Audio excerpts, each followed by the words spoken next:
आत्मविस्मृत समाजाचे मतपरिवर्तन करण्याचं काम त्या काळी राष्ट्रीय स्वयंसेवक संघानं केलं. एक प्रकारे वाहक बनून संघाने सामान्य माणसाला ताकद दिली. त्यामुळे संघाचे विचार आज समाज स्वीकारत आहे, असं प्रतिपादन करून राष्ट्रीय स्वयंसेवक संघाचे पश्चिम क्षेत्र सेवा विभाग प्रमुख उपेंद्र कुलकर्णी यांनी ठाणेकरांचे वैचारिक प्रबोधन केलंय.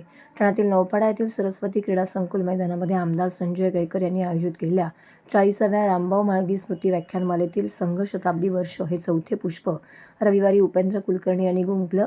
व्याख्यानमालेच्या या सत्राच्या अध्यक्षपदी श्रीराम पटवर्धन होते, तर कार्यक्रमाचे निवेदन ज्येष्ठ पत्रकार पु ल देशपांडे कला अकादमीचे सदस्य मकरंद मुळे यांनी केलंय.